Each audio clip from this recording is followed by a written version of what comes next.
All right, welcome on back to another edition of the Baltimore Beatdown podcast. It is Monday, December 13th, 2021. As you listen to this on podcast, if you're watching live on YouTube, it is Sunday night of the 12th.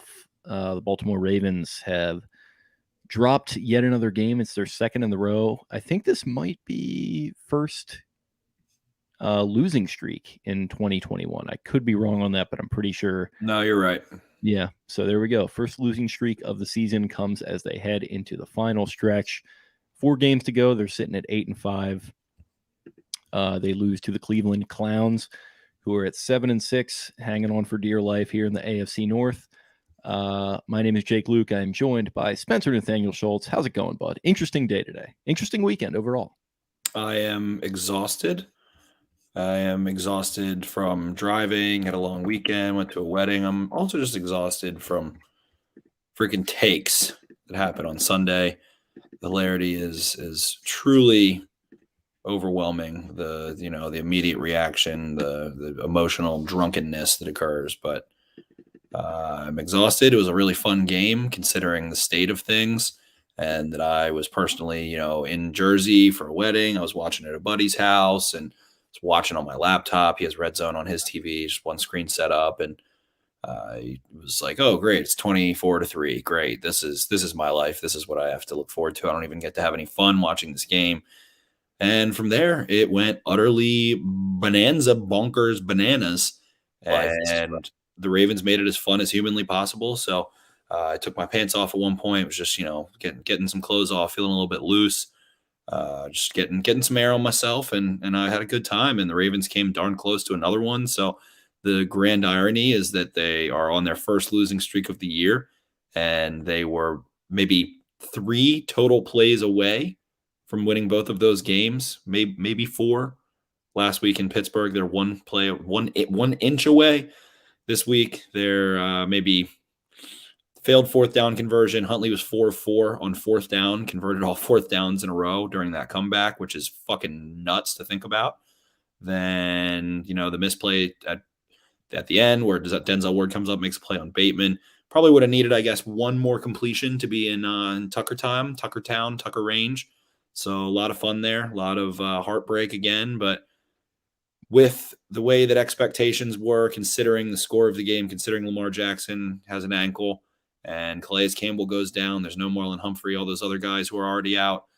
Jimmy Smith has his baby. He can't play. Like everything going on was just nuts. And, all fun things happened in that fourth quarter there. It was wild, wacky, wet, wonderful West Virginia in the fourth quarter. So I had a blast in that. It gave me a little bit of solace. I may or may not have inexplicably raged while watching Red Zone on my phone in the car while driving.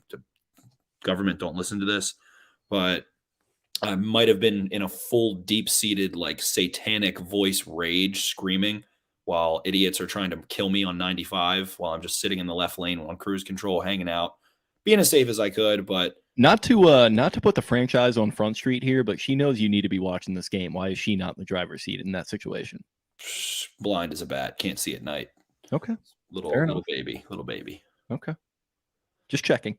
Yeah. So, I might have used my Satan voice when the 49, of course, Brandon Ayuk only gets 1.9 feet down in bounds to make it 24-10 or whatever it was, 24-6.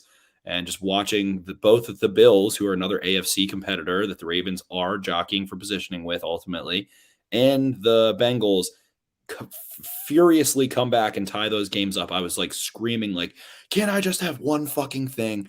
Can't just one fucking thing go right today in football?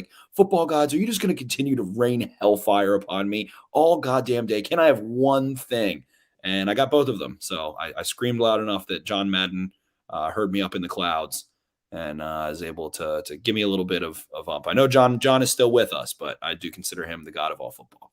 Yeah, I weirdly that's a thing where every couple months, and this happened to me recently, you get reminded that John Madden is still alive, and it's just always a great feeling for me, a very warm feeling that he is still kind of alive and kicking around, because John's a legend, great guy, great coach, and it's great to have him. And it's great to be reminded whenever he like once a year does like a segment with NFL Network or something. It's like, oh, John. It's kind of like the "Is Pat Riley dead yet?" thing that PMT used to do. So Exactly. it's always great to get John Madden in the mix.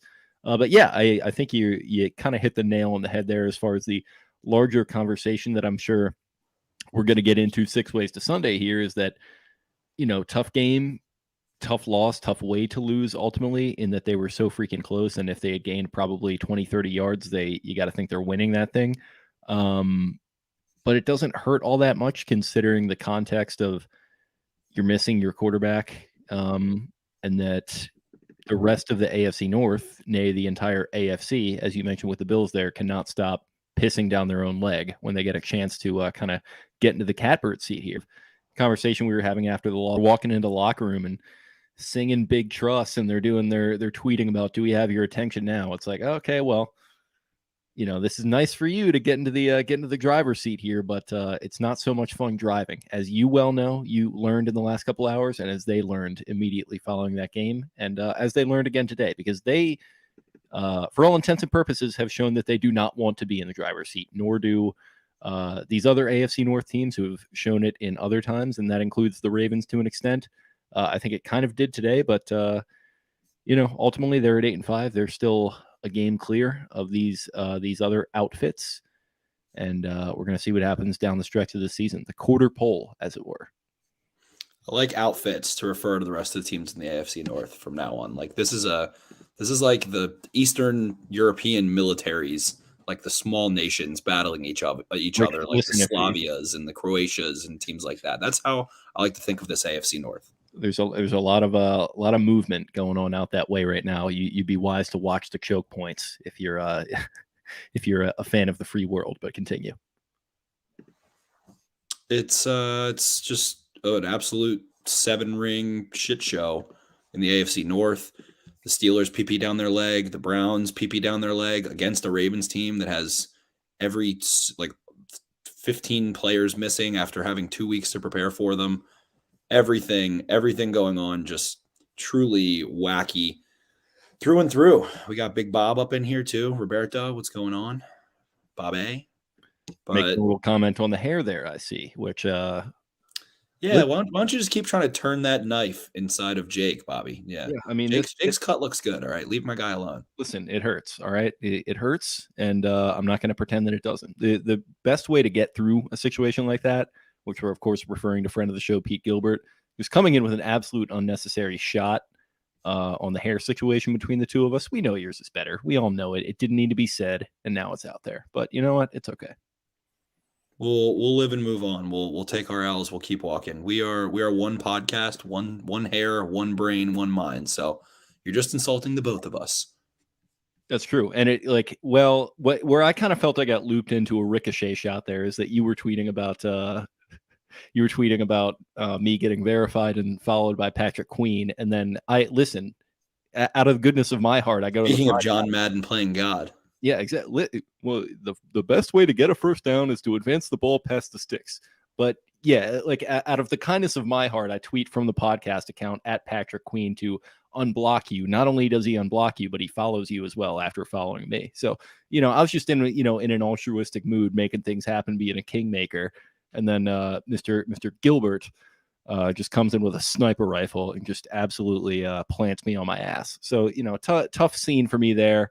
And a little bit of a tough scene today, but I'm not feeling this loss too hard. And it doesn't sound like you are either. Speaking of tough scenes, it's a mega tough scene in Green Bay right now as the Bears go up 24-17 on another 75-yard touchdown. So again, I'm not taking this too tough. The innuendo, or I guess segue, better said, is that, like we've just been saying, it's a week-to-week league. There's different guys missing. There's different variables involved. And things play out differently. Lamar Jackson goes down. Oh, well, game over. Guess what? It wasn't game over. Tyler Hunt. How much fun was it in that second half?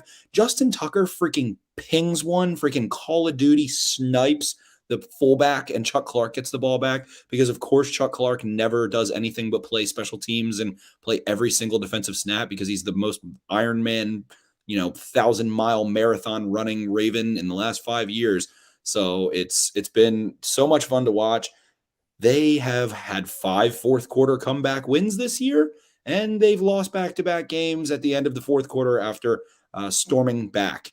So it's just been a roller coaster, and I guess people don't have the cojones to sit on the ride, to keep riding the bull that is the 2021 Ravens season. So all these takes start happening and all these things, and fire this guy and bench this guy and what is this guy and what is that guy, and it's these polar takes. This is the worst. This guy is the worst.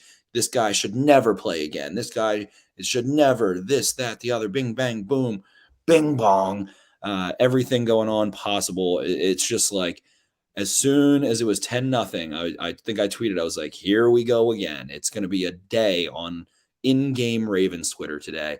And everybody flips out, of course, despite the fact that the Ravens had no business, not a drip, a drop, or a dime of business being in that game at the end and having the opportunity to drive down the field and Justin Tucker shove a dagger into Cleveland's hearts end season.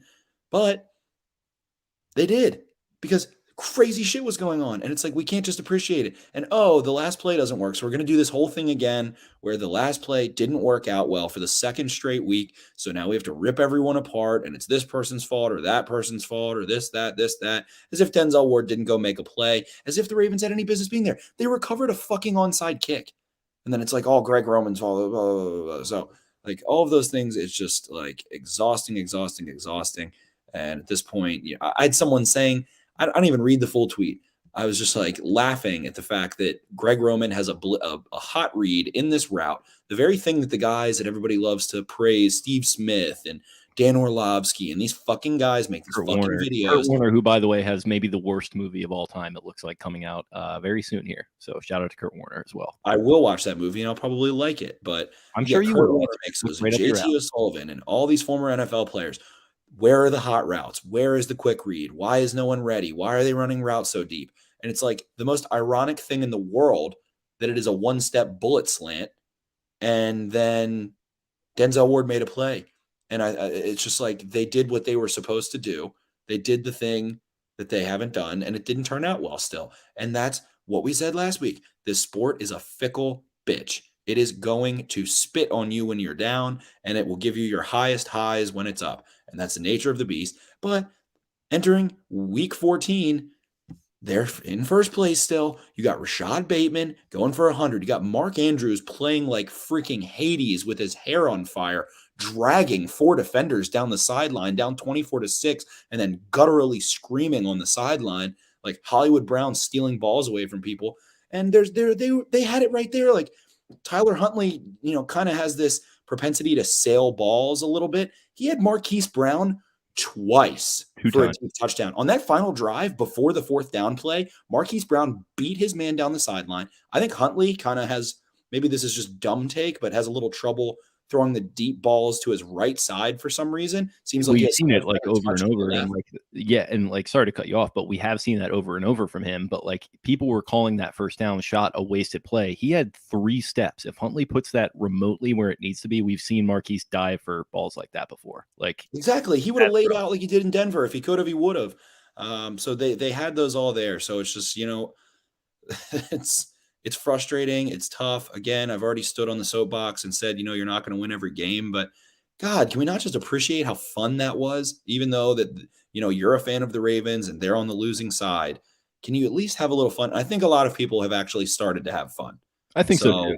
And I think like a lot of it goes back to, a lot of what you're talking about goes back to like the entire mentality of this podcast and talking about what this organization does and how they operate and being #process based. Right? Is the process good? I think so. And I think for the most part, there are some bad processes to look at. I was talking about a little bit on Twitter today. I think there were some miscalculations with this offensive line. I think it's fair to admit that. I think it's disingenuous to talk about keeping Orlando Brown Jr., which plenty of people have done. I don't think that was a possibility. They got rid of him. But if you want to have a conversation about, okay, well, maybe you should have done a little bit more to try and replace him, I get that. And maybe I'm with it at this point. Maybe you do pick a Tevin Jenkins over an Owe, and he works out well here, better than he has in Chicago so far. Maybe you're able to do something else like that. But they did make some investments along the offensive line. I think Zeitler was a good signing. I think it's pretty much panned out exactly as you would have hoped. But ultimately, you miscalculated a little bit. gambled a little bit, frankly, on the idea that Ronnie Stanley would come back and be Ronnie Stanley 100% from the get-go again. Not only did he do that, but he was not able to play this year.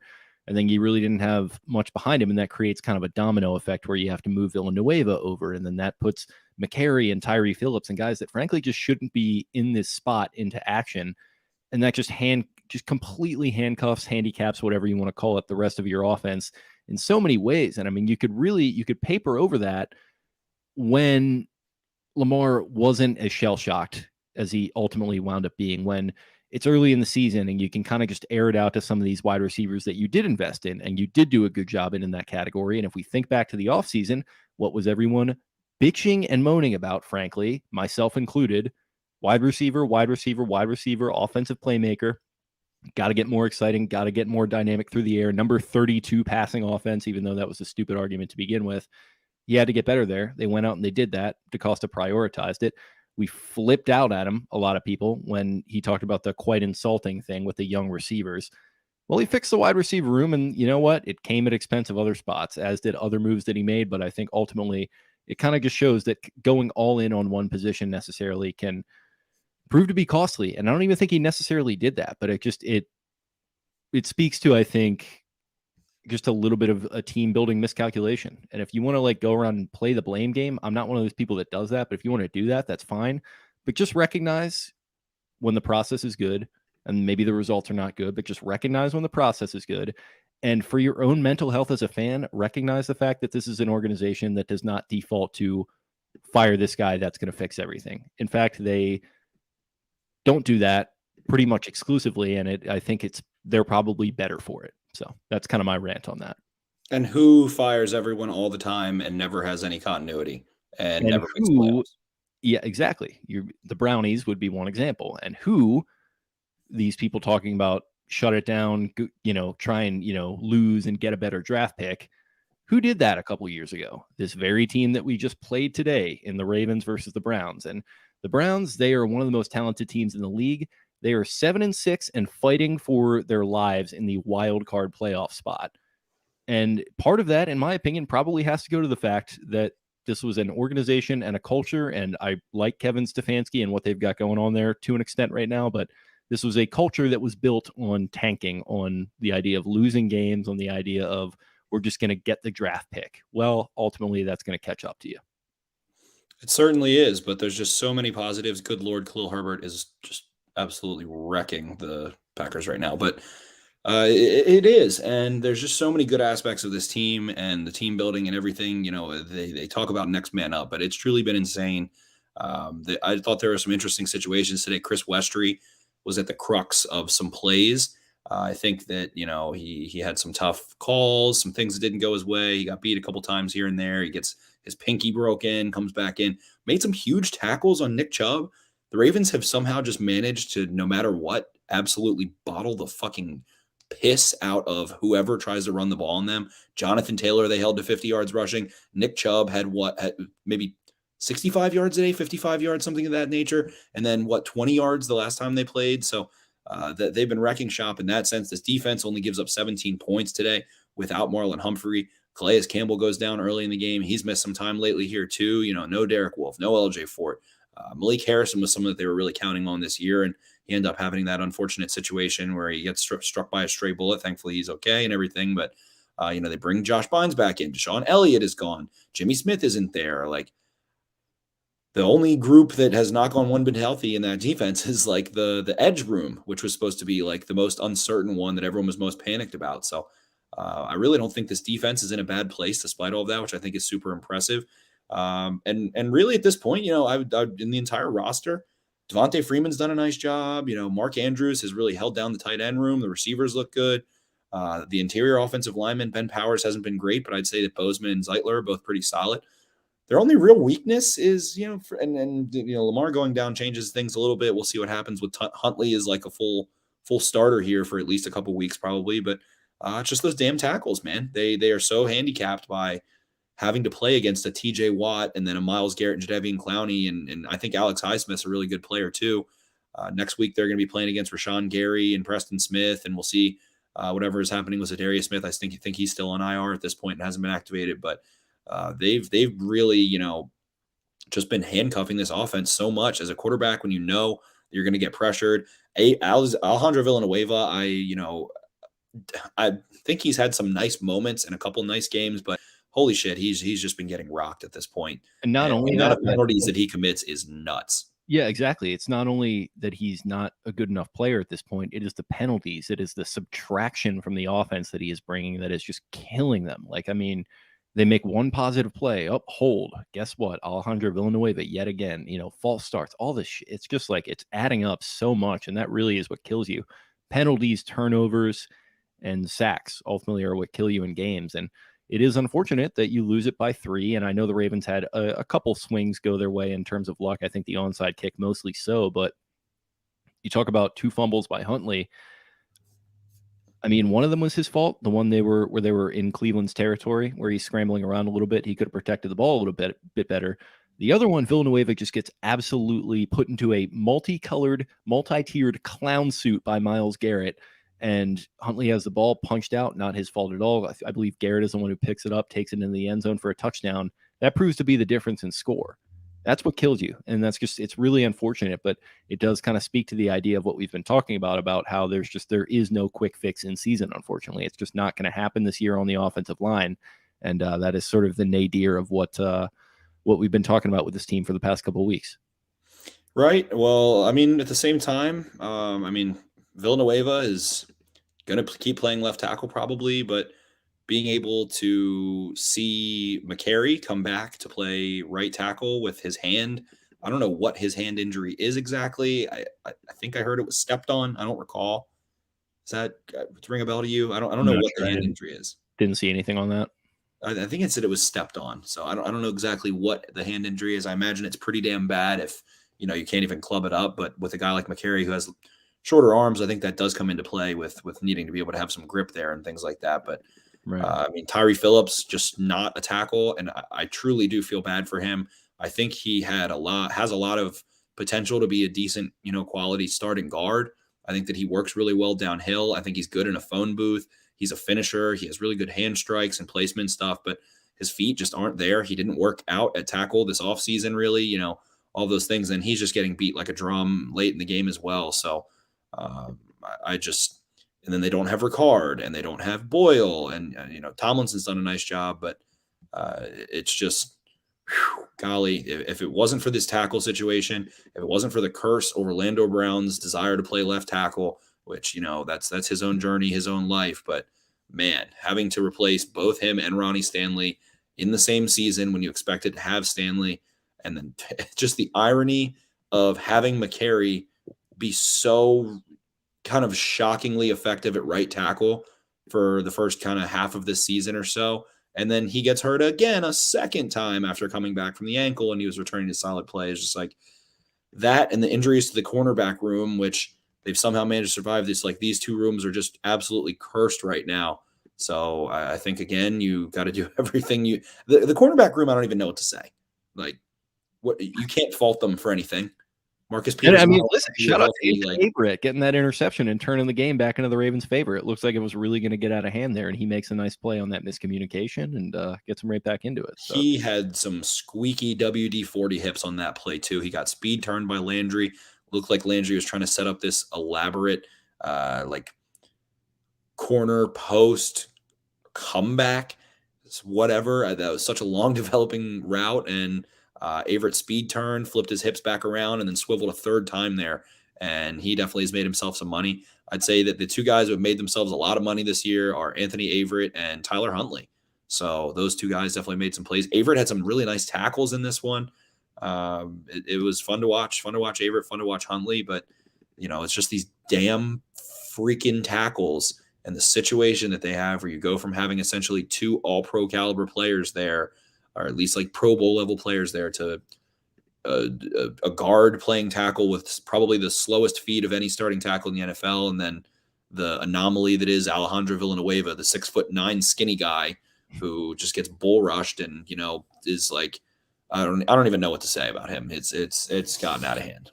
Yeah. It's extremely tough. That's not even like kind of touching on Deshaun Elliott, who I don't know if he brings in some of these interceptions that these other safeties are dropping. I know we had Chuck Clark drop one 2 weeks ago against this team.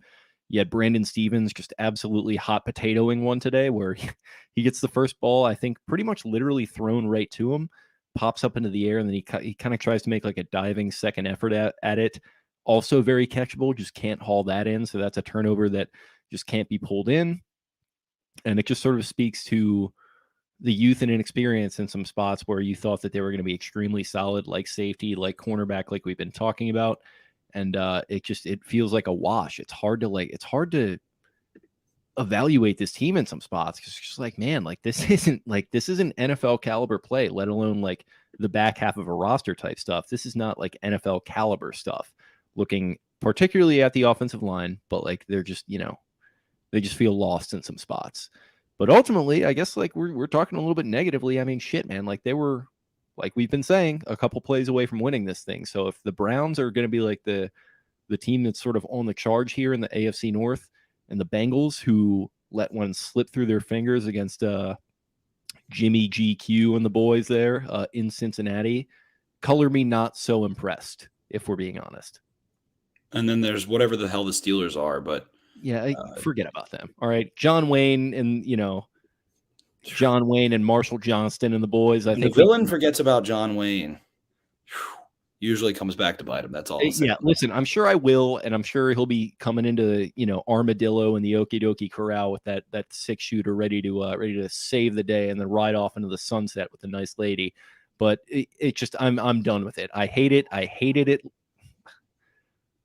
I'm just I can't even put it into words. It made me so mad. All the mythology surrounding this guy going into that game, and it makes me even more mad considering the fact that they're still in the mix. They should not be in the mix. And they are, because it's a Wes Mantooth situation with me. I hate you, but God damn it, do I respect you. The Steelers, I respect them the most out of this group of the other three, if we're being honest. But it just feels like talent-wise, it's the Bengals and the Ravens to me right now. There was a comment in, I think, on a Baltimore Beatdown article that I think Kyle had shared maybe on the main account that said there was a comment from a Browns fan who said something to the tune of, that if this doesn't tell you how the Ravens are the better team, then I don't know what will tell you that, considering, that they were without all of those players, considering that the Browns blew a lead, all the penalties that the Ravens committed. And I didn't even mention the fact that it went, Roger Goodell, I'm talking to you. Are you happy now? Are you happy? You did it, Roger. The Browns won. It took earth, wind, fire, heroin, tar, and acid rain to make the Browns win. But you got it, Raj. You made it a rivalry. You kept it close. You've got 4 AFC North teams running the ball and fighting each other tooth and nail. And you gave the Ravens the shit end of the stick, making them play Browns, Steelers, Browns, and the Browns get Ravens by Ravens. South by Southwest. They did it, Roger. You made it the show. You made it the big time. So I hope that you're happy here. You did it, Raj. You're such a smart guy. And if Tyler Huntley could hit Hollywood Brown one fucking time deep when he has a step, it would have been a knife to your stupid little plot, Roger. It would have been foiled, but no. So it's not going to work, Roger. It's not going to work in the long run. Your cheap tricks don't impress me. Yeah, they finally did, but like again, and to that comment, that goes back exactly to what I was talking about with the fact that this was a team built on tanking. The Ravens might not be a better team right now necessarily, but they are still head and shoulders a better organization, despite the fact that the Browns have, been pretty good the last couple of years. Something that I want to, we'll get into this dumb discourse of this Lamar Huntley bullshit, but I do want to shout out to the fact I'm looking through the game book here. The Ravens defense played so well today, considering that they let the Ravens have the Browns have a defensive touchdown, so they actually really only scored 17 points. The Browns did miss a kick as well, but that isn't that crazy. The Browns' 10 longest plays, they only had 2 plays over 20 yards today. They had no plays over 40 yards. They had 1 play over 30 yards. Their longest 10 plays were of 9 yards, 9 yards, 11 yards, 12 yards, 13 yards, 13, 15, 17, and they had 27 and 34. Ravens defense stifled the Browns, especially in the second half. The Browns were able to script like one nice touchdown drive early. I think there was a nice long drive. But other than that, it was delicious. A delicious game. from Wink Martindale and his ragtag group of cornerbacks, and Brandon Stevens out there starting. And like you mentioned, that they just bing bong drop interceptions every time a ball is tipped and falls in their lap. They can't possibly ever make it turn into a turnover. But I just wanted to say that defense played their tails off. I know that they were getting a little smoked early on in that game, but man, did they buckle their bootstraps up, start hitting. They never let Nick Chubb get out of hand. He had a couple nice runs there, and they never let it turn into, those back-breaking type runs. So this defense impressed the hell out of me today. I think Josh Bynes played really well from what I saw. I think that Queen played well. I think that Adafe Away was setting a hell of an edge at times. So is Justin Houston. And, I hate to be the guy that cries about penalties. Ball don't lie. And it really didn't in this game for the most part. But Browns were getting away with some crazy holds on the outside. Justin Houston quite a few times. Tyus Bowser at one point was like mid-play with his jersey a foot off of him with his arms in the air, wagging his arms back and forth, and still doesn't get a call. So I think that basically everything was stacked against the Ravens defense, and they responded really well today, especially considering how the game opened up. So have to give a shout out to that side of the football, to Wink Martindale and everyone on that defense that did not buckle when they were in the foxhole, taking grenades in there and tossing them right back out. Yeah, it's truly, and we make the Hacksaw Ridge references a lot on here. It kind of does feel like that in some ways. It's just like by hook or by crook, they find a way to get it done. Maybe it is bend but don't break at times, but ultimately, like, making some of those plays in certain spots, it is very frisky, and you do have to. It's just very much like a kind of a bittersweet tip of your cap type thing for this entire team. I think you gotta give them credit. You mentioned Mark Andrews. I think I definitely want to give him a shout out. He actually got the single season record for receiving yards by a tight end, I think, for the Ravens today. Is that correct? Yep. He has the first and third seasons with Todd Heap wedged in the middle now there. So good job, Mark Andrews. He played his tail off. Mark Andrews should be a first team All Pro this year, in my opinion. Yeah. Considering what he's done in the run blocking game, I think that goes greatly ignored, and considering the deliciousness that he has put into the box stats as a receiver, and then compounding that, he's looking like a first team All Pro this year. Yeah, and 3 games to go as far as a 16 game schedule goes, 4 more games for 17, so he's going to absolutely obliterate that record. He's been really good this year, so I want to give him a shout out. Shout out to Rashad Bateman. We haven't really talked about. People complained a lot that he hadn't been seeing the ball last couple weeks. There was a lot of jokes made about Pat Ricard getting the ball instead of him at Pittsburgh, which you can do with that what you will. But people got their wish today, and I think they were vindicated in that respect, because every time he touched the ball, he looked amazing. Started to make a couple chain moving catches early on. That he makes an insane grab for what should have been a touchdown to really kind of spark plug this offense. And he was so mad that he got in that ref's face a little bit. Dude, it was so obvious. Like I was wondering why they weren't signaling touchdown right there on the field. Like, it was the most obvious touchdown of all time. Then he makes the 4th and 6. Huntley just kind of throws it up to him. A really good throw, though, honestly. It really drops it in the bucket, back shoulder, makes that catch down the sideline to keep them alive. And then, he was the hot hand, and ultimately they ostensibly decided to roll with him on that 4th down, but just a great play by Denzel Ward, like we've been talking about. But yeah, that shouldn't overshadow the fact that this guy's the real deal. As much as we want to talk about some of the mistakes DaCosta has made going all in on wide receiver, I don't think that really was a mistake. I think long-term that's going to help them out a lot, and I think Bateman is very emblematic of that. If he can have a nice offseason and hopefully not work himself to the bone and be all tight and add a little bit more functional strength and just be healthy, be at the top of his shape, where, Torrey Smith talked about, don't expect him to be coming in immediately after that injury and playing at 100%. And he talked about how it's kind of taken him a while to warm up in some of those things. Then absolutely, I think they knocked that one out of the park. This felt like a low-hanging fruit in the draft for them that was sitting right in their lap to pair with Andrews and Hollywood Brown. And you also have Duvernay, who I think has been a really nice piece this season overall, and quietly has put up some numbers and had some really big catches and cool situations. Shout out to that Vikings grab he had a while ago. It feels like forever ago, where he made maybe the play of the year for the Ravens with that tipping that ball to himself in the back of the end zone. But yeah, they're in a good place. And Bateman, Andrews, and Hollywood Brown, we'll see what happens with Brown in years 4 or 5 and possibly beyond. But a really nice trio for Lamar Jackson.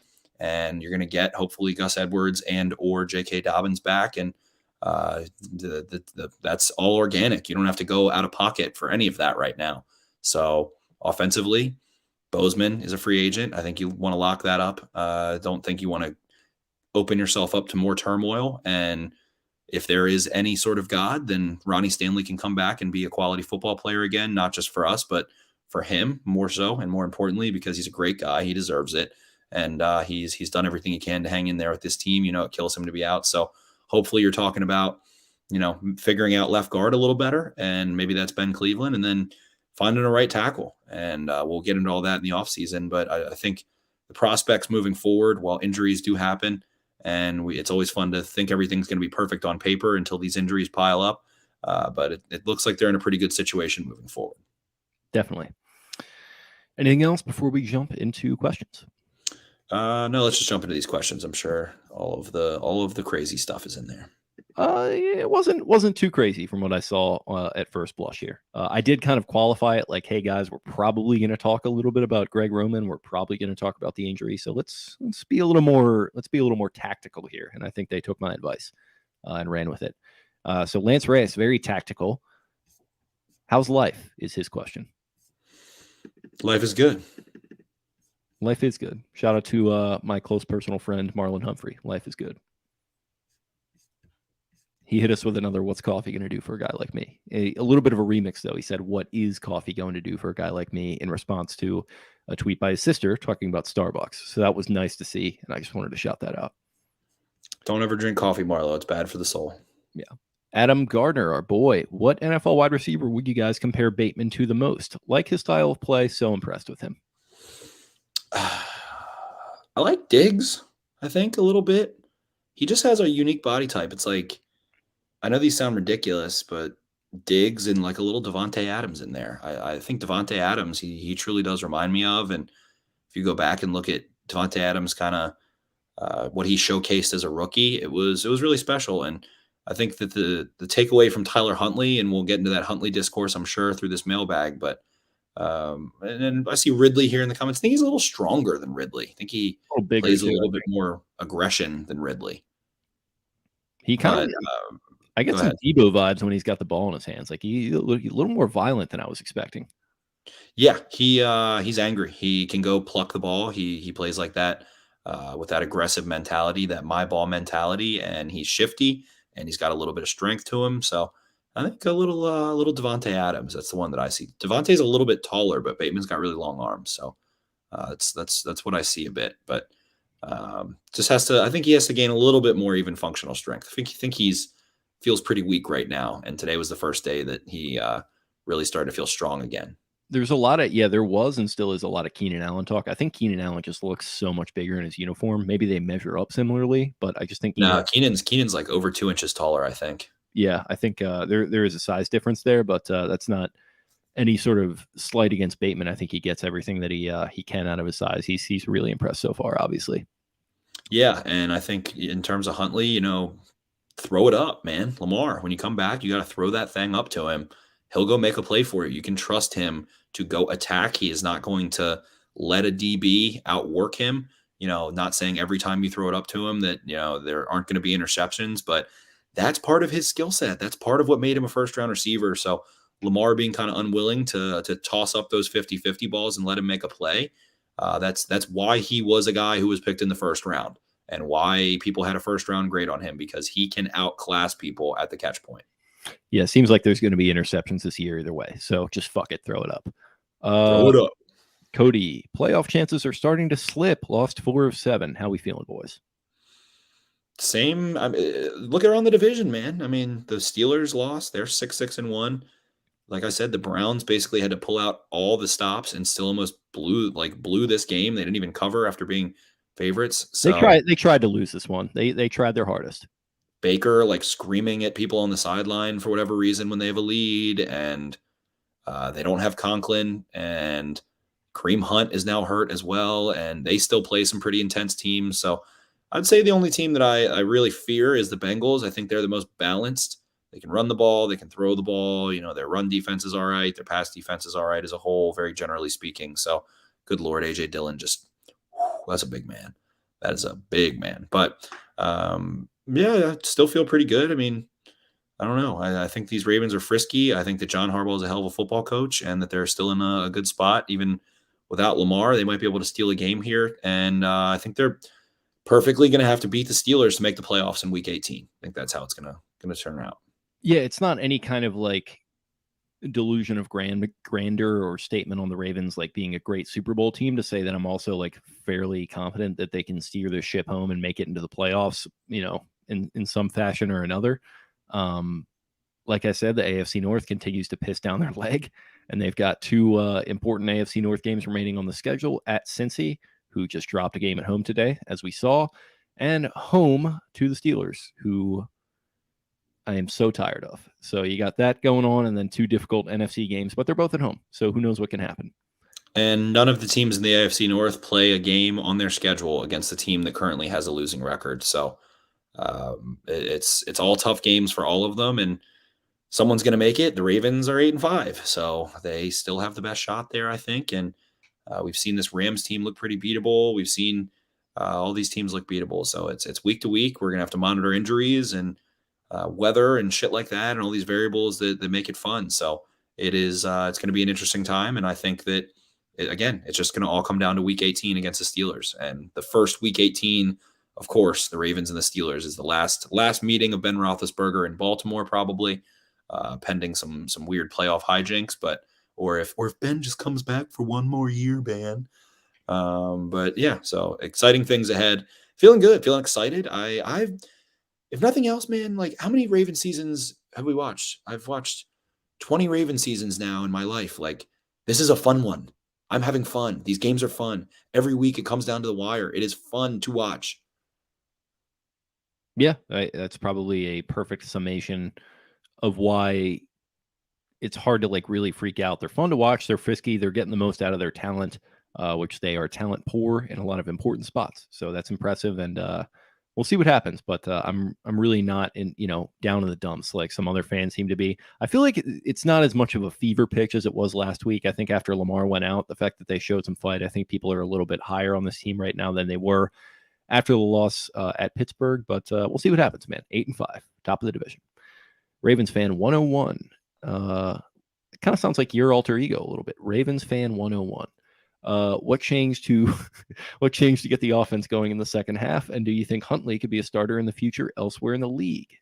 Tempo. They had the urgency that, all right, it's the 20th hour and we've got to get going before daybreak. So they picked it up. I think that Devontae Freeman, Mark Andrews, Hollywood Brown, Rashad Bateman just were fucking dogs, man. I think the tempo helped, and Huntley played completely unafraid. And Huntley played, wanting to go give guys chances. Got the ball to Mark Andrews and got the ball to Rashad Bateman early and often. I think that there were some nice run calls as well. I think Devontae Freeman did a good job mixing in a little bit. Huntley looked faster than he's ever looked, I think. And not that he hasn't looked fast before, but he was, the one play that I think you tweeted and everybody saw, he dropped Jadeveon Clowney, made a DB like turn their head around as if he was this whirling dervish god that was able to levitate from the fucking ground. It was like, golly, man, it was crazy. But I definitely think tempo helped, and their defense just stood tall and gave them the confidence. And when your offense starts moving and the defense is able to play complementary football that way, then you're confident.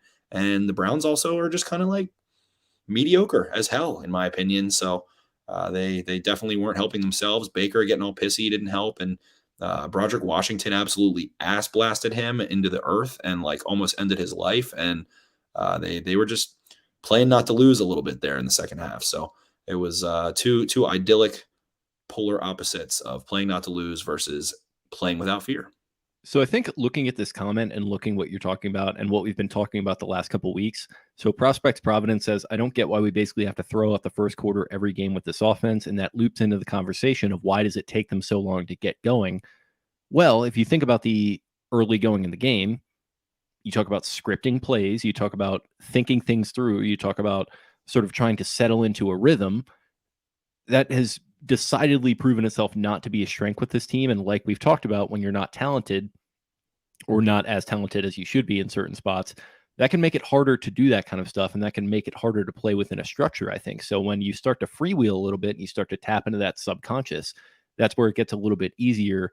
And as the game kind of finds its own flow and it finds its own organic rhythm, as opposed to some sort of rigid structure that you're trying to kind of set up and establish within the first quarter, that allows you to play a little bit more freely. That makes things move a little quicker and a little bit easier and a little more organic. That's just sort of my overall 1,000-foot view on it. But maybe that's an explanation. Yeah, I just don't think that they've played freely. I think that's a good way to put it. So I can definitely hop on that. But at the same time, it's like when you're playing these divisional teams, the Ravens are the apex predator in the AFC North. Lamar is the apex quarterback in the AFC North. He has a very unique skill set. And again, with being without those tackles and trying to, like you said, script some plays, and I think that he's not felt great, but he was 4 for 4 when he left this game. Like, he didn't even have an incompletion at this point. He had a couple of nice runs there too. They hadn't put any points on the board, but I think that play calling, trying to set up and peak later in games, is something that the Ravens like as well. So the tempo gets mixed in, all that good stuff. But it's just been a crapshoot. And again, the Browns had a month for this. Like, they've been preparing for the Ravens since 3 weeks ago. So the scripting is probably going to go well in the Browns' favor in that sense. 100%. DJ and K Show, how confident are you guys going into Sunday versus Packers with no Lamar? Just prepping for a lingering issue. Not very confident. I think I like Tyler Huntley as a backup a lot. I liked his preseason. I liked his training camp when I was covering training camp, and I liked all of those things that I saw. I like that he seems to understand, still who the playmakers are. And I like his confidence in trying to let them make plays instead of him make plays, if that makes sense. Putting the ball in their court, making sure that he's not removing them from having the potential to make plays by being frantic or too crazy, or, throwing to not to take shots at this guy, but I'm not going to throw it to James Prochet every time. I'm going to make sure Mark Andrews is still getting the ball, make sure that Hollywood Brown still gets targets. Like, I think he does a good job spreading the ball around. So at the same time, I think that we're kind of set up for a grand disappointment here with the opposition knowing that Huntley's going to be in. He does play differently from Lamar. There are things that you can take away. He does have some weaknesses for sure. Deep ball accuracy is certainly a problem. And I think that they're going to try and kind of counter to that, play inside and play press. And I don't think that Huntley is as effective of like an option runner at all.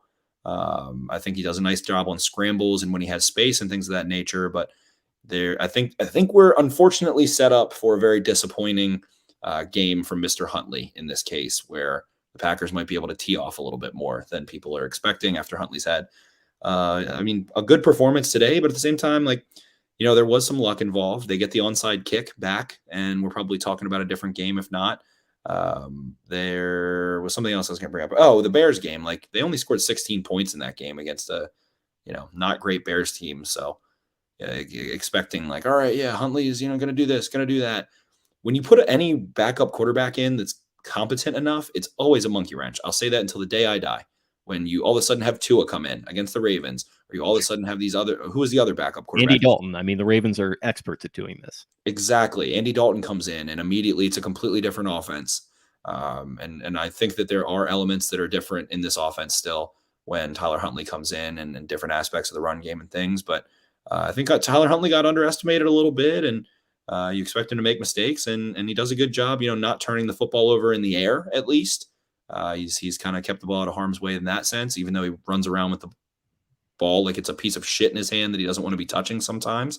So that's definitely a little dangerous, but I like Huntley a lot. I think he's an extremely competent backup, but I just think with this tackle situation, and I just think we're set up for disappointment against the Packers a little bit. Yeah, I mean, listen, we also don't know that Lamar is not going to be playing. So just, if he couldn't put, I'm not a doctor, but I'm a doctor take. Like, I know bad ankles. Okay. I know bad ankles. Know it. Same thing with you. You know what that ACL felt like for you. And I'm no doctor, and we're not professional athletes, but That ankle really sucked. If you can't put weight on it, that means that bad boy's swollen, and it's not good. A stairwell at the Charles, and JOK bearing down on you at 15, 20 miles per hour. Same phenomenon. Of course, it's Jeremiah Owusu-Koramoah. Of course, yeah, no, of course it was. We haven't touched on that. You had to put that evil on us. Just absolutely talking this guy down. He's looking like a great player, and of course, he's the one who fucking injures him. Well, it wasn't TJ Watt. I feel like that felt like that was maybe in the air. But TJ Watt is probably furious that he didn't get to tear Lamar's freaking ankle up. Hey, listen, there's one more game left in the year for him to do that. So I'm sure he'll be him and JOK will be trading notes on how to injure him. So that's great. Exactly, and he just launches himself right into Lamar's ankle. No penalty, but the Ravens get flagged on that play, of course. Well, that's kind of what happens though with these running quarterbacks that come into the league. They have a tendency to get hurt. So hopefully teams will see that, and then they'll start to plan accordingly for the future and not select running quarterbacks. Dude, running quarterbacks like Daniel Jones always get hurt. Yeah, shout out to Joe Banner for a great take on Twitter today.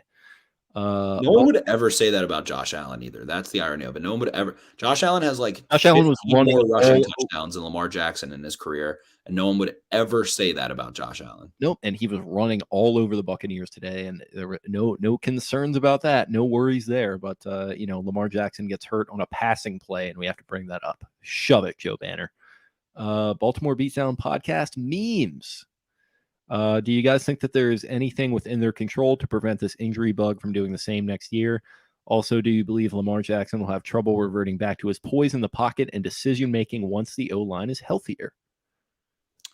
I mean, the O-line wasn't healthy early in the year, and I think, we've talked about Lamar's kind of issues recently ad nauseum of the Goldilocks of trying to be too quick, trying to be too slow, but I mean, I think that there needs to be a takeaway that players need to examine pliability and some of the unconventional training methods of, not working to squat 700 pounds maybe at this point in your life, but looking to try and stabilize those ligaments and muscles and unconventional training and pliability and some things of that nature. And I know we had on best friend of the show, Quadri Ismail, and he talked about, if those things or if those ligaments are responding that way in certain situations, then it's because of improper training and improper weight distribution and things like that. So I think that they need to take that aspect of it very seriously in their personal off season. I'm sure that the Ravens, training staff does. And again, everybody wants to rip this training staff apart, but they were the most healthy team in the NFL in 2019. And basically last year, they were just missing Ronnie Stanley. If I am correct. Who else were they missing in the playoffs last year? Boyle. Boyle gets hit in his knee. Okay, he got his knee blown out, on a hit there. So that happened. There's the same thing with J.K. Dobbins. His knee got hit very awkwardly and was pinned down. There's not much you can do there. But I just don't understand. I don't know, man. I just don't understand why any of making a staff change is going to make injuries go away. It just feels like something that just kind of happens. There's so much variability to it, but you guys gotta understand the idea of controlling what you can control and not controlling what you can control. And I don't even mean to sound condescending there because I make that mistake in my my own life in many all the time. We both do, for sure. It's controlling the controllables. Yeah. Well, and listen, Steve Saunders, I think we all understand that there are some things with that guy that are maybe a little bit more unsavory. And if you want to talk about getting rid of him for that reason, then that is your prerogative. Judon actually tweeting about him earlier in the year, which I found interesting. So we'll see what happens with him. I'm just not sure that you fire him and all of a sudden that's going to flip a switch. I think the switch is probably just going to flip naturally. I think the luck is just going to kind of bounce back their way no matter what happens at athletic trainer. But who could say? Who could say? Skipping a couple here to get up to Ryan, who has a good one. Does firing Roman actually change anything? When this offense was semi-healthy, things were clicking great. Seems like the struggles came as more players were lost. Is it fair to let the coordinator fall on the knife when he doesn't have much to work with? So I think that's probably a good way of putting it, that even when they had only lost a few guys, when it was the two running backs that went out, and then obviously you lose Ronnie after week 2, they were kind of firing on all cylinders still, and they've just continue to lose guys, and Lamar has been more shell-shocked each week, I think, having to perform behind this offensive line. It was just kind of like a slow wearing away of the confidence and wearing away of the competence with this offense. So, like, is Roman to blame for a lot of that? Probably not. But like, I'm kind of just getting to the point where, and I still like Roman to an extent, but I'm just kind of getting to a point where maybe it's time to just move into a new era. You know, we talk about graduating Lamar. Shout out to friend of the show, Bucky Brooks, for that great take. Maybe you do a different type of graduating him, and you graduate him into a new era where his contract is going to be signed or close to be signed, and you want to embrace a new identity. So you bring in a new coordinator to call different plays and try to get different stuff out of him than you did with Greg. I think overall you're talking about a good 4 or so years with him, and maybe it's just time to try something new. But not like in season, in the off season. I'm expecting it. I don't know why they would do it in season, and it was just very annoying today watching Roman, dial up his backup quarterback with Villanueva and Phillips at offensive tackle and pretending like the Ravens didn't basically just come ripping through the fourth quarter and pushing the ball downfield and addressing tempo and things. I've definitely had my qualms with Roman in terms of wanting to see kind of them get to the line a little bit quicker at times, and maybe using some screens a little bit more effectively and increasing the number of RPOs that they run and doing some things of that nature. But I think he does a great job in the run game. There are so many throws that are there. A lot of the time, he's not going to call perfect plays. The players aren't going to execute every time. Neither of them are robots. But I after this, I don't think there's anything to be gained immediately from that. But in the offseason, it's been 3 years. I just don't think coaching is a, high turnover job. I don't think it's very common to see a coordinator that has had pretty decent success, but not a ton, stay for a fourth year. I think that, his run concepts are awesome. And I think that he does a good job kind of play sequencing his run. The pass is married to it, but you've got Urban there. You got some other coaches. You also have Lamar. You also have Harbaugh. All these people, like, you can probably steal a lot of his run game stuff, and it'll be almost as effective. You'll have that down pat. Lamar will have high comprehension of it and all those things. But the grass isn't always greener. Bring back Mark Trestman and everything, but it's not always greener on the other side. But I don't know. I don't see after this season him sticking around still. I think that he had no receiving talent in the first 2 seasons, really, aside from kind of Hollywood, who had a screw in his foot and was 160 pounds soaking wet, and Andrews in 2019. Hayden Hurst was there. He was all right. There's some other things. And then last year, Ronnie Stanley goes down, and Nick Boyle goes down, who's a big part of the offense at that point. And they didn't really have that kind of third horse. So then finally you go get Watkins and Bateman, and then what happens with Bateman's groin, and Watkins, of course, gets hurt, which we all kind of expected a little bit, but he hasn't. I also don't like the part of that saying that there wasn't a lot of talent. They've had a lot of talent in this offense. Gus Edwards is a really talented guy. Mark Ingram, really talented guy. Mark Andrews, really talented guy. Hollywood Brown. I liked some guys that were role players in different roles that people have made fun of me for, but it's fluid. There's a lot that we don't know in terms of how much involvement there is for Williams and Martin and the level of involvement in the pass game there and the concepts and all of that good stuff. But it's just like people say there's no progression, but there's a comment in here, there's no progression in his offense. But the grand irony is that fourth down play, making sure that there's a hot read in case it's cover 0. And all of that was in there. And that's something that we haven't seen at times. And that's what people don't fucking understand. And that's why it boils my blood, but also makes me like psychotically laugh. He had the blitz beater in the call and anticipated it. And then everybody hates hearing that Ward made a play for some reason. For some reason, an all-pro cornerback, such as maybe, Marlon Humphrey, who's probably closed out 5 games for the Ravens in the last 3 fucking years. Well, guess what? Denzel Ward is that caliber of player too. And he fucking came downhill and smacked the shit out of Rashad Bateman and won them the game. So it happened. It's like, I don't know. I just think there's so much irony. And everybody wants, to blame everything on this guy, blame everything on that guy. And the huge thing that always makes me laugh, when Lamar was on pace for 5,000 yards early in the season, the pass game is humming. They're having all these comebacks. Oh, well, good thing they brought in Keith Williams and T. Martin. That's why it's happening. That's why it's happening. Well, I haven't heard their fucking names mentioned in a goddamn month. So when the pass game's stale, the guy that I don't like is responsible for all of the bad things. The guys that I do like or fantasize about are responsible for all of the good things. So it's just the most two-sided bullshit, childish view that I keep having to hear about all the fucking time, all the fucking time. Greg Roman isn't a good pass game coordinator. I've never said that. I've never thought that, but there's throws there. There's plays to be made. Then guys don't fucking execute. He also calls quarterback draw on 3rd and 10 sometimes like an idiot, and I fucking hate that. He has plenty of faults just like everybody else. But where's Keith Martin and T. Williams now? Haven't heard about them in a fucking 2 months. So where are these saviors? Oh, did Greg Roman get jealous? Oh, did Greg Roman get jealous? That's what people I conjure saw up that in their mind. take. I fucking love that. Like people will conjure up in their mind that like, oh, well, I bet it's probably because Roman, didn't felt threatened, so he took their responsibility. Like people make crazy shit like that up. So I don't know, man. I don't know. The offense has struggled a little bit. Really, for the first time, truly, the offense has struggled because they scored 20 straight points in how many straight fucking games?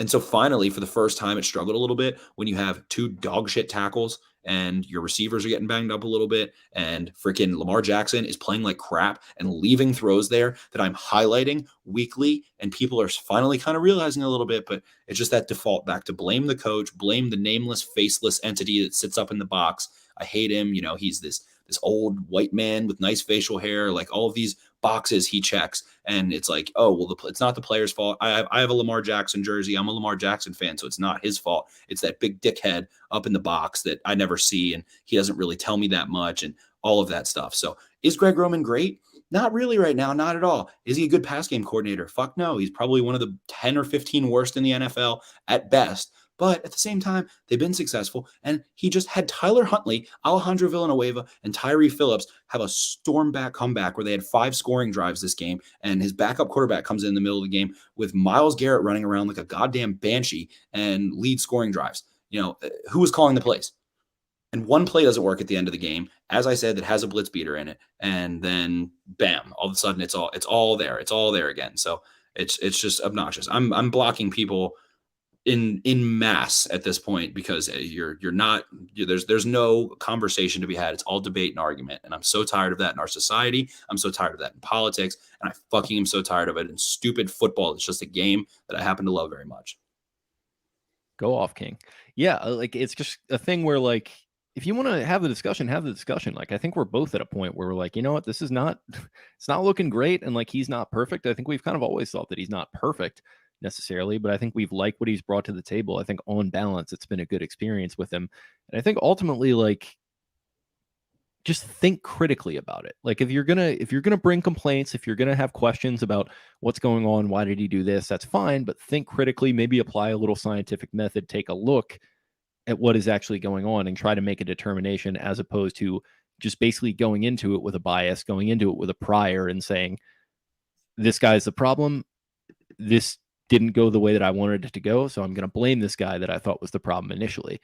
And ultimately, like maybe he's part of the problem, but like to me, it kind of makes me think of like my day job or maybe like my job as a podcast producer. Like I'm certainly not perfect in either of those respects, but like it's almost like at this point in the season with the criticism that he's getting, that would be almost like me going into my job and like not being given a laptop and being told like, okay, do your job and be good and like be perfect basically. And like, and then you do a good job at your job and you like barely miss your quota of what you're supposed to do for that time period. You barely miss it. One day you have a bad day at the end of it, aka one freaking play doesn't go well, even though you did what you were supposed to do, and the client didn't want what you fucking brought to the table at the end of the day, and there's nothing you could have done about it. Or I do shitty, and it's just like, well, what did you expect? Like I didn't have a laptop, so it's like it's kind of I don't know. It's just like a sort of thing where the expectations should. Thank you, Mark. The expectations should be probably lowered a little bit at this point for your own mental health, for your enjoyment of watching this team. Like, and that should apply to the entire team. But just as far as Roman, like, I just think, unfortunately, we've crossed the Rubicon a little bit, and this guy, the die is cast on this guy, and it's just never going to change. Like, I'm just, and ultimately, like, he's going to leave this place, and most of the fans are going to have a sour taste in their mouth about him, and I think that's unfortunate. I definitely think it's unfortunate. I think that there's been a lot of great accomplishment from a team that was in a funk and a rut and was very mediocre. They're 14-2. They go to the playoffs again last year. They win a playoff game and have been first in their division more weeks than they haven't probably. So, Dre, why are they? You keep saying this, Dre. Why are they going to run seams against cover zero? What does that mean? There's man coverage there. You don't run seams against man coverage. I don't know what you keep saying that, but I don't know. I guess we can just talk about the last play again. Hollywood was there. There was 5 fucking routes. Tyler Huntley said it himself. Tyler Huntley, the quarterback of the play that ran, the one who knows the offense and did all that, ran the play, said, "Oh, I saw that they were bringing a free rusher, aka cover zero, so I threw it to my hot read." That was installed into the offense. Hollywood Brown, also one-on-one, runs a corner route. They made a play. They could have run another play. And guess what? If the Browns made a play, then they made a fucking play. They did all of those things. And I know everyone's frustrated with cover zero and all of these things. It's like it has become this point of contention now where teams are running cover zero because they know that they've been struggling with it. They have tackles that make the quarterback very skittish. So the DBs are able to be a little bit more aggressive on some of those underneath things and attack it downhill. Like there's a back end flow that goes with that, with the DBs understanding that. All right, we're going to keep it in front of us. We're going to blitz. And it's just so fucking ironic because everyone then bitches when the Ravens run cover zero on defense. So it's like it's good when the other team does it. It's bad when the Ravens do it. Like I don't understand. I don't understand. Just understand. Bro, they threw streams when Andrew scored. Seams when Andrew scored. Okay, were they throwing seams against cover zero when Andrew scored? Also, where were they? It's also funny that like the Bateman thing, like I guess you would call that a slant, right? To an extent. It's a bullet slant. It's a one-step slant. Yeah, it's so a slant. it's the quickest slant you can run. I think I saw a couple tweets like, why the fuck would you run a slant in that spot? It's like, well, haven't we been bitching about them not running slants and keeping it simple? Dan Orlovsky and Steve Smith and all those guys make videos and they go and say, there's no hot, where's the hot read? Where's the hot read? Please, if you're listening to this podcast and you're like, Spencer, you're an idiot. You don't know what you're talking about. Fire Greg Roman. And you're one of the people that goes in Dan Orlovsky's videos or in Steve Smith's videos or in Kurt Warner's videos. Go watch their videos again and see what Dan Orlovsky says. There's no hot read. Who's hot? Turn your volume down if you're going to watch it, though, just for your own ears. Exactly. So go watch it again. Go watch all these little videos that these NFL former players have made and say, what is the problem against cover zero? It's that there's no one hot. And there was someone hot who had been torching the Browns all day. And I know for a fucking fact, this is why it really burns me up, that the same people who are making these comments would that if the Ravens had thrown to someone else or thrown past the sticks or something like that would say, well, why didn't they give Rashad Bateman the ball? Bateman was the one that was beating them up. He could have made a play. It just put the ball in his hands. So they put the ball in the hands of everyone who's been screaming into the void about wanting him to have the ball put into his hands, and Denzel Ward came and obliterated him. Just didn't work. They drew up a play call. It didn't work. Jordan, taking us away from that little rant. Do you believe more strongly I should start watching Succession or Formula One? Both of those things. Watch them both. I said both. He came back at me, which you have to pick one. Man, that race was sick today. I don't know if you watched it, but I could not watch it today. Came down to Hamilton and Verstappen, both with the same exact amount of points. So whoever was going to come in front of the other one was going to win.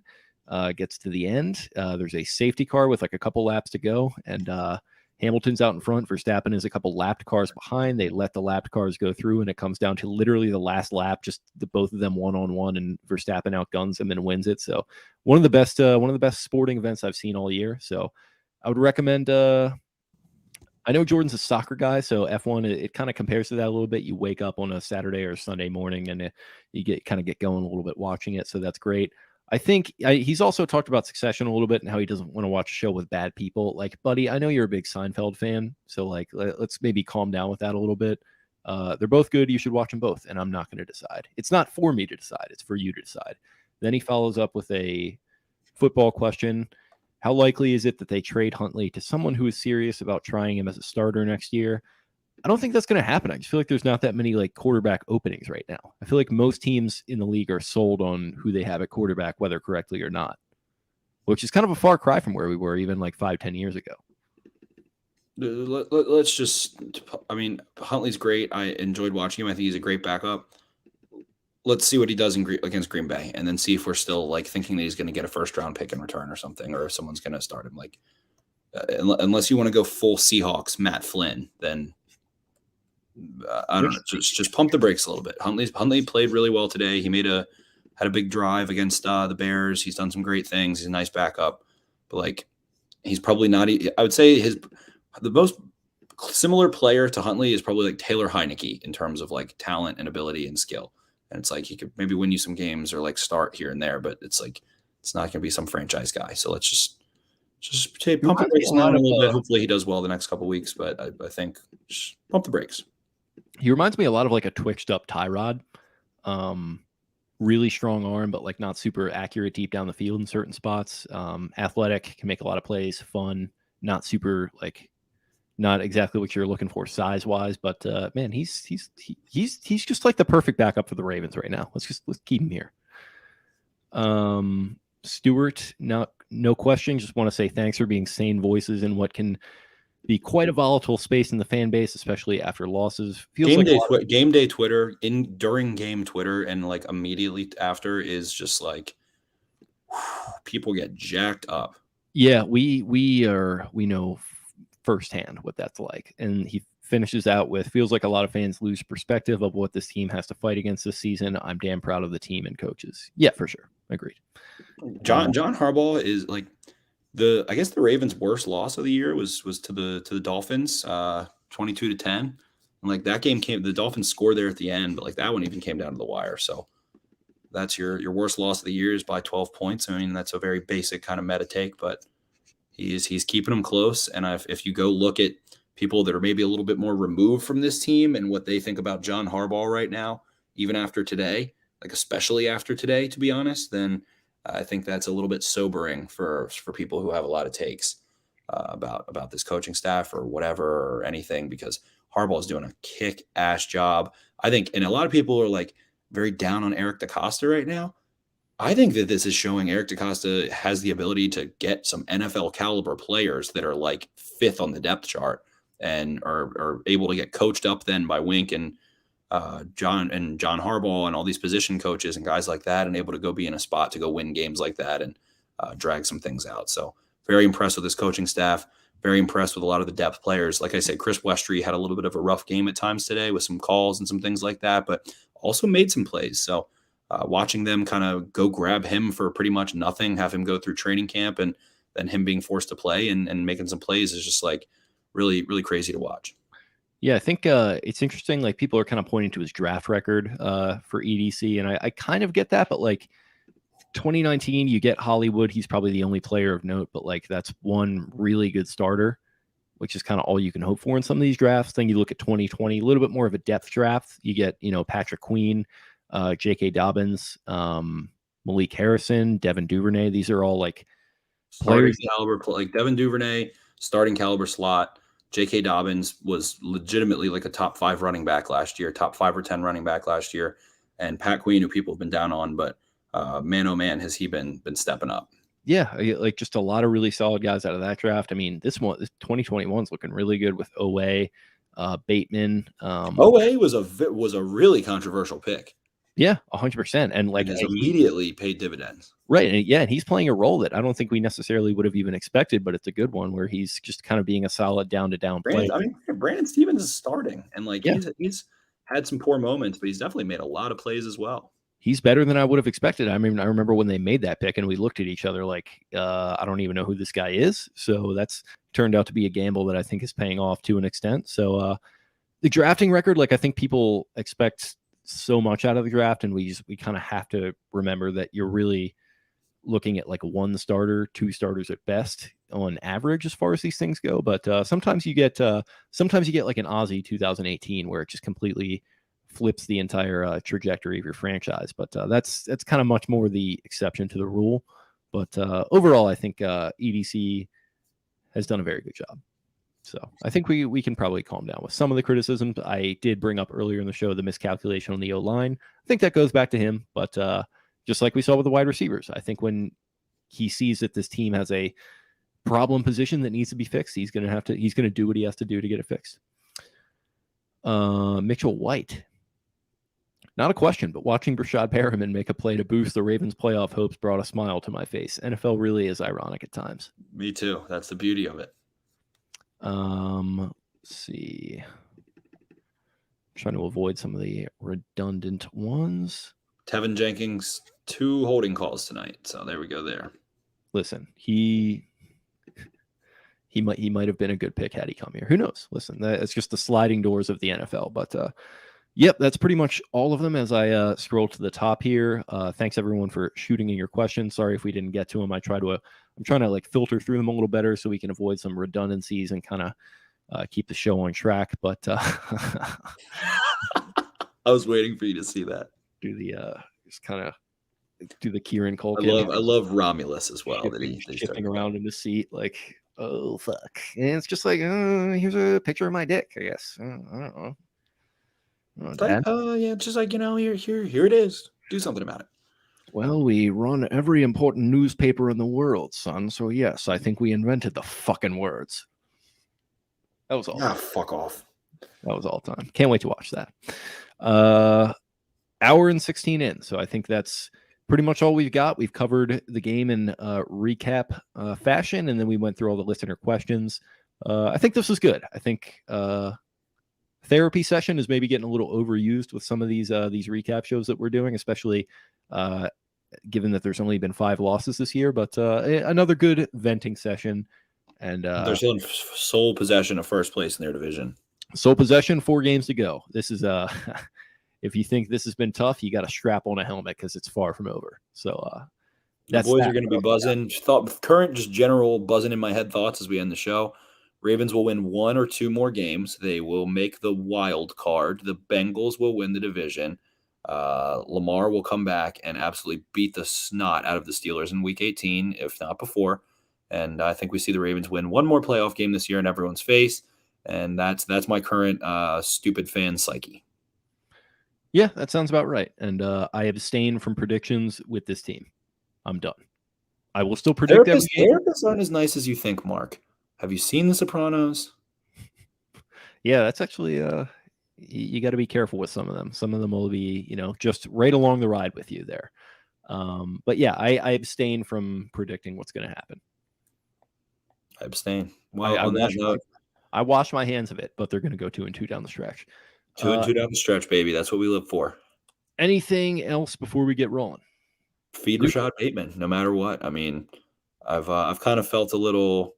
At times, I was like, all right, relax. I think there was a comment in here that was like he was getting 6 to 8 targets before he got it, before Sammy came back pretty much. But at this point, I mean, he's peaking. You got those 3, and you need to ride those 3. Andrews, Brown, and Bateman. Let that motherfucker go ball. And that's a tough trio, man. That really is a tough trio. And so I'm excited. I'm really excited to see what can happen. Again, people have asked that question. What are you guys looking forward to down the stretch? I'm looking forward to seeing those 2 first-round picks continue to play, and OA and Bateman, and what this offense can do. And it's going to be interesting seeing probably Tyler Huntley start next week, and maybe a couple more. So we gotta go full faith in Harbaugh to be able to rally the troops and continue to do so, which he has so many times. And it's going to be an interesting finale here down the stretch. Yeah, I mean, if they win even 1 more, it basically turns into the if you had told me that X, Y, and Z player would be on the IR, there's too many to even name at this point, and they had a winning season ultimately. That's pretty impressive stuff. So hopefully they can get that done and get even more done, but we'll see. Exactly. So speaking of Zooboot, speaking of Romulus's dick pic, go get those Zooboot wallets. We've had a ton of orders coming in. I'm glad that people are understanding these things are freaking sick. Like we said, we don't, have a ton of ad reads that we do ourselves. We got a partnership with our buddy Mike Reed, who is doing great things up in Boston, in Massachusetts, with Zooboot. Yeah, these wallets are sick. I was pretty wasted at this wedding this weekend. I'm not going to lie. And I just love to always pat myself and make sure that I can feel my wallet, and I can feel that aluminum sucker right there. So make sure to go to zooboot.com and use the code podcast beatdown. Again, that's podcast beatdown for 15% off at zooboot.com. Put anything you want on that wallet. Make yourself a Ravens wallet. Make yourself a Lamar Jackson wallet. If you're feeling like everybody's talking mad shit about Lamar Jackson right now, people are so insane that they think Tyler Huntley should like take his job or something. Go make yourself a little Lamar Jackson wallet. Go make yourself a wallet and Make put a fire any Greg Roman wallet. Get Greg Roman's face with a get a fire Greg Roman wallet. Yep, make that on there. If you send us a picture of that, we will send you some free merch. If you buy a Zubu wallet with the code podcast beatdown, fire Greg Roman wallet, we will send you a free T-shirt or something of the sort. We certainly will. I also saw someone was in here with speaking of merch that said they were drinking out of the good mug, and I hope that those have shipped now. Have you gotten yours yet, Jake? Those orders might have taken a while. No, yeah, I've had it for a while actually. My parents are getting more mileage out of it than I am. Beautiful. Okay, so the mug should all be out. Had a couple snafus with some orders, but getting all the merch out. Appreciate you guys. Thank you so much. Baltimore Beatdown or podcastbeatdownmerch.com to go get some merch. Trying to get some stuff on there real quick. I haven't had a ton of time because I've been out of town, but I'm going to be dropping some Christmas merch, some seasonal merch on there for the boys. So support us there. Support us at Zooboot using code podcast beatdown. And we love you guys. Thank you so much for listening. And we'll talk to you guys again soon. We certainly will. And until then, you can follow us on social media if you liked what you heard at Podcast Beatdown. You can follow me at Jake Luke. That is LOUQUE. Spencer is at Ravens 4 Dummies. That's the number 4 in the middle there. Thank you guys for listening to another therapeutic recap show. And we'll talk to you again with a Packers preview here. Team that's playing right now, putting it to the Bears a little bit. Going to be a tough game. Going to be a fun game. Back at the bank. Let's have some fun, no matter what. Let's enjoy the quarter stretch of the season here. 4 games to go. Strap in and let's see what happens. Let's go racing. But until then, we'll talk to you. See ya. Arrivederci.